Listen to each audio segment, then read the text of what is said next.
LA yesterday with my friend Tavis Smiley. I'm an investor and a supporter of that station. And he said, who do you want to run for president? I mentioned, I think you'd be good at the job. Not this year, we know. No, I know. But he said, I don't think he could win. I don't think he could win. He's too progressive coming from this state and what he's done in this state to win in any southern state, any red state. I disagreed, but now this is a progressive African-American owned station, and I'm sure they like you, but it doesn't. Karen Bass have already proven their incompetence and poor leadership during the Los Angeles wildfires.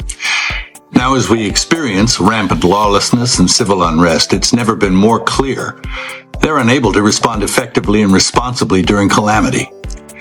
Whether it's sheer incompetence or outright malevolence, the reality is stark. California's in a state of turmoil, and I ask my fellow Angelenos, why are Gavin Newsom and Karen Bass still in office? How much more of their destructive decision-making masquerading as leadership are we going to tolerate? Though Maher may have a fondness for Gavin Newsom, but that didn't stop him from critiquing the California governor for turning the Golden State into a place riddled with challenges. Sure, Newsom's name is already being mentioned as a potential candidate for the 2028 Democratic ticket, but his leadership in California, Maher's own backyard, has been far from stellar, and Maher's patience seems to have worn thin. He didn't hold back on one of his usual favorites. If you enjoy candid political discussions, make sure to subscribe. Let's dive in. Law. In this, I think we have way too many regulations and laws, as we've talked about. And this one, I think, says if you're a department store with over 500 employees, you have to have a gender-neutral toy department. Stuff like that. Yeah, I get it. So do you think that's silly? Do you think that's a silly thing? That too much government there. That's an interesting one, because the department stores came to us supporting that, and they were the ones making a case for that. They were making us. They're already moving in that direction. Wanted you to make a law about them? Well, they supported the legislation. It wasn't legislation that was enacted, that was initiated from my office, but it was legislation that came up with interesting support from the industry. Bill didn't hesitate to get to the point. Under Gavin Newsom, California has turned into a maze of bureaucracy. Excessive red tape, countless regulations, and surface-level politics have stalled progress. Maher isn't just frustrated, he's furious. He sees a system so clogged with inefficiency that tangible results are rare. Recall last year's wildfires. The state's response left much to be desired, and now, civil unrest is spreading, and the government's reaction feels indifferent. Newsom's immediate move, align with public sentiment and challenge federal leadership. Disorder prevails, and accountability seems absent. The hell is this guy? Come after me, arrest me, let's just get it over with. Tough guy. You know, I don't give a damn. But I care about my community, I care about this community. The hell are they doing? These guys need to grow up, they need to stop, and we need to push back. And I'm sorry to be so clear, but that kind of bloviating is exhausting. So Tom, arrest me. Let's go. After growing pressure on social media and criticism from across the political spectrum, Gavin Newsom eventually relented. He made a public apology, adjusting his stance and trying to address the discontent. Then came firmer rhetoric, mentions of legal measures, pledges of action, and a sudden emphasis on maintaining order. But for many, it felt like too little, too late. The damage to his reputation had already been done, and his delayed response only reinforced doubts about his leadership. The shift appeared more like damage control than sincere responsibility, and the public wasn't convinced. Eventually come out and apologize. If you want to go on Twitter, Rob, and just go to the apology video that he came out eventually. This is, I think, 4-5 days later. On day one, I asked him, I said, are you going to come out and do this? Watch how he's finally wanting to have his people be responsible. Go ahead, Rob. If you incite violence, I want to be clear about this. If you incite violence or destroy our communities, you're going to be held to account. Okay. That kind of criminal behavior will not be tolerated. Full stop. Already more than 220 people have been arrested, and we're reviewing tapes to build additional cases, and people will be prosecuted. How can someone like this manage California, let alone lead the entire nation, when challenges within the state remain unresolved? if Gavin Newsom struggles under state-level pressure, what might happen during a significant national crisis? Imagine an international adversary testing the country's resolve. Would he demonstrate strength or offer reassurances after the fact? Effective leadership demands decisiveness, timely action, and sound judgment in moments of crisis. Maher observes a concerning pattern: leadership that seems more rhetorical than actionable. To him, California isn't just facing difficulties, signaling caution for the rest of the country. If this is the model being proposed for a national approach, Maher wants no part of it. And, truthfully, many might agree. Even some within the party acknowledge that Newsom's prospects on a larger stage seem uncertain. Yesterday, with my friend Tavis Smiley. I'm an investor and a supporter of that station. And he said, who do you want to run for president? I mentioned, I think you'd be good at the job. Not this year, we know. No, I know. But he said, I don't think he could win. I don't think he could win. He's too progressive coming from this state and what he's done in this state to win in any southern state, any red state. I disagreed, but no, this is a progressive African-American owned station, and I'm sure they like you, but he doesn't think you could. Consider this perspective. It's coming from a voter who's supported the Democratic Party for years. But I have to admit, Gavin Newsom doesn't seem like the right choice. Not just because his policies lean heavily progressive, but because his performance raises significant questions.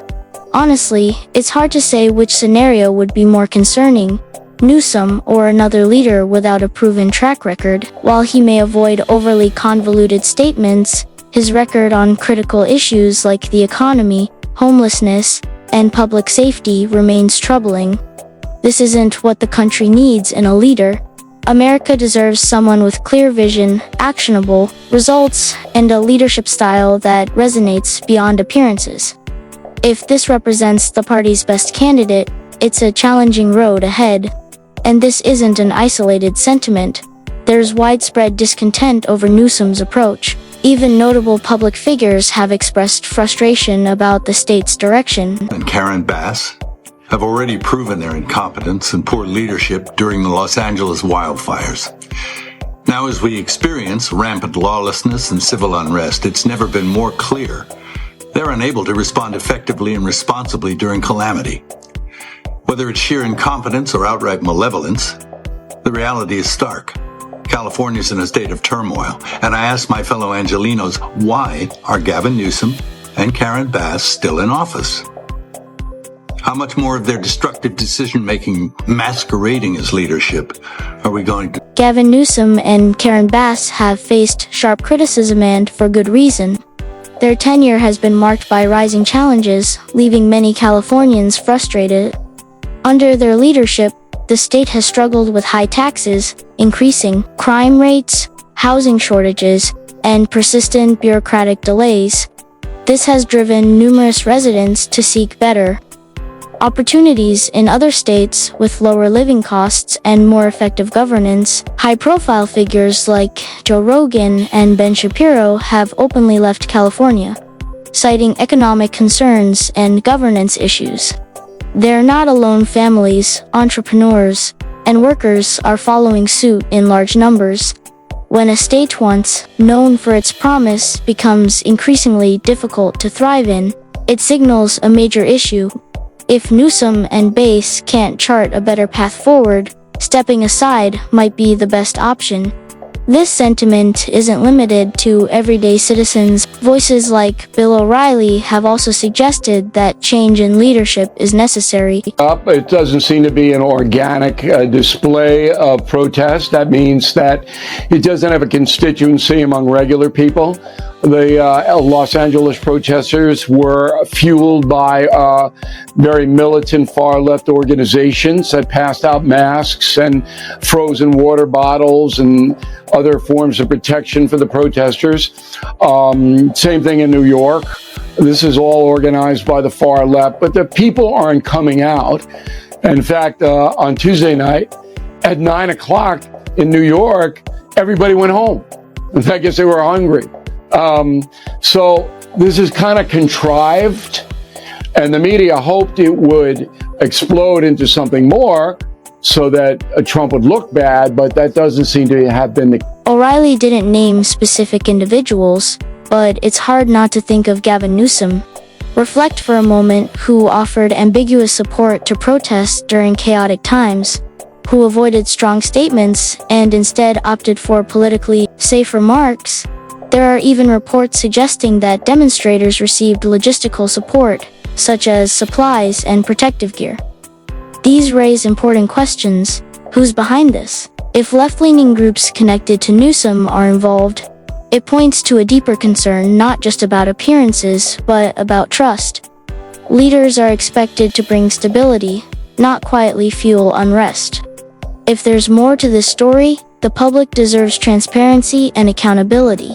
Governor Newsom wanted these demonstrations to explode so he could use that as a political cudgel against Trump and elevate himself into a left-wing candidate for president in 28.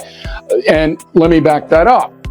So when you have the police chief of Los Angeles in a press conference saying, we're outmanned, we can't control the violence, the fires on the cars, the throwing objects at our own police and ICE agents, we can't control it. And you don't have the governor immediately sending the National Guard down to help the LAPD, then you know the governor doesn't care or wants it to explode. And that's what I believe Newsom. O'Reilly has a valid perspective. While Gavin Newsom hasn't officially announced a run for the presidency in 2028, his actions suggest otherwise. From frequent national media appearances to launching a podcast framed as cross-party dialogue, he's clearly setting the stage. This calculated outreach suggests a broader ambition. However, this raises critical questions. Is his focus on future aspirations coming at the expense of current responsibilities? Policies perceived as lenient on crime and a delayed response to unrest may resonate with certain audiences, but they leave many Californians concerned. Presidential leadership demands prioritizing the well-being of citizens over political posturing. O'Reilly contrasts Newsom's approach with New York's decisive handling of similar situations, highlighting a stark difference in leadership styles. They didn't want it to explode, and it's easier to control it here because the city is so claustrophobic, and the cops know how to do this, and they did a good job. So they didn't give the miscreants a lot of room to set anything on fire or things like that, and you didn't need the federal. Leadership means taking charge proactively with decisive and effective action. Consider New York's governor, who responded promptly when unrest escalated. Resources were deployed, clear measures were taken, and the message was unambiguous.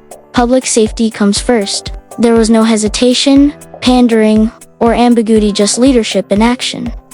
Now, compare that to Gavin Newsom's approach, which appeared cautious and calculated.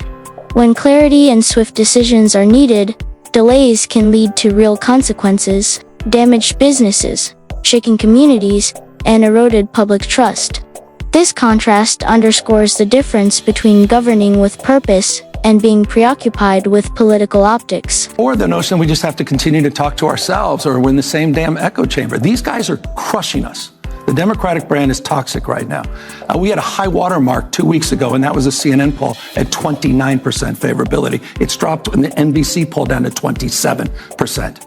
It's one thing to make noise, but you also have to... In a surprising twist, even Newsom might recognize the larger issue.